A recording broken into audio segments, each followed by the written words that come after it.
ভাইঙ্গা বলাইছেন এটা আমার বাবার অসুখের ওষুধ। ঠিক আছে দেখতে। ভাই আমার বাবা অসুস্থ ভাই। আচ্ছা আপনার টাকা দিয়ে যেতে হবে। আচ্ছা মানে সর্ব মানে বলাই দিচ্ছেন সব। আই এম রিয়েলি সরি, আপনার সব ওষুধ আমরা নষ্ট করেছি। আপনি কোনো টেনশন করবেন না, আমি আপনাকে সব ওষুধ কিনে দিব। মানে আমি জানি না আমি কই হারাই ফেলছি ফোনটা। এখন কই আছে ফোনটা? ও আমি আমি আপনাকে ওষুধ কিনে দিলাম। ও আপনি? আচ্ছা আপনি না আপনি মানে আপনার ফোনটা আমার গাড়িতে রেখে গিয়েছিলেন, আমি আপনাকে অ্যাড্রেস দিয়ে দিচ্ছি। জি বসুন না।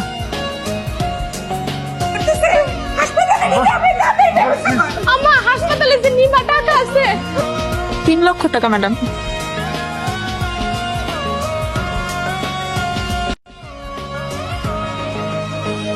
কি নেবে? কফি? এক্সকিউজ মি, আপাতত একটা ক্যাপুচিনো অর্ডার করছি।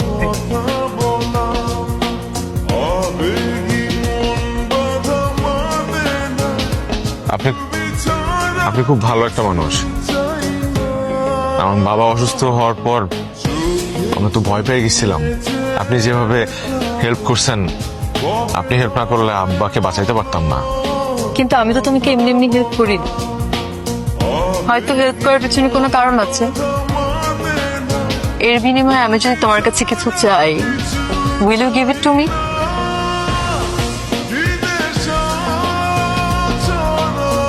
অবশ্যই। আপনি আমার আব্বার জান বাঁচাইছেন। আপনি যা চাবেন আমি আমার সামর্থ্যের মধ্যে হলে অবশ্যই করব।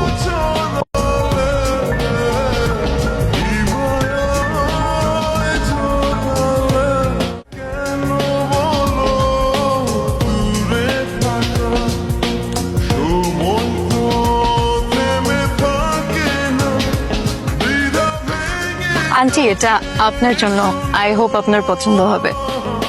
খুব সুন্দর হয়েছে মা। ভাইয়া এটা তোমার জন্য, এইগুলো তোমার জন্য, অনেকগুলো কামিজ আছে।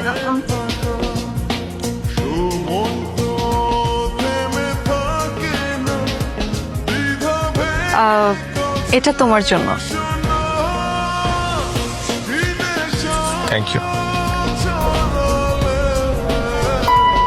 এটা রাখো।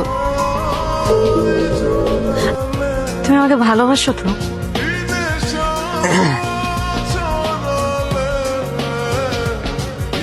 আমি আসতেছি। জি জি জি জি স্যার। ওকে। আমার একটু যাইতে হবে বুঝছো, ওই অফিস থেকে ফোন দিছে। তুমি একটা সিএনজি নিয়ে বাসায় চলে যাও। এই নাও 1000 রাখো না। আমি চাই তুমি সারাটা জীবন আমার সাথে থাকো। নানু মিলি দোস্ত, তুই তাড়াতাড়ি বেরো। রাফিন ভাইকে আর একটা মেশতে দেখছি আমি, আমার কাছে নরমাল লাগে না, খুব জড়াজড়ি করে বসেছিল ওরা। কি বলতেছে সেসব?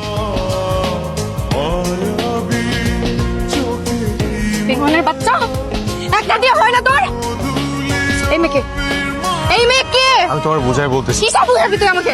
হ্যাঁ কে তুমি? আমি তোমায় বুঝাই বলতেছি। তুমি ওরে বলো নাই, তোমার সাথে আমার 3 বছরের সম্পর্ক, তুমি বলো নাই ওকে? তুমি আমার বয়ফ্রেন্ডের সাথে এখানে নষ্ট করতে। হ্যাঁ, দেখতে মতো আমি যখন ছোট ছোট দেখো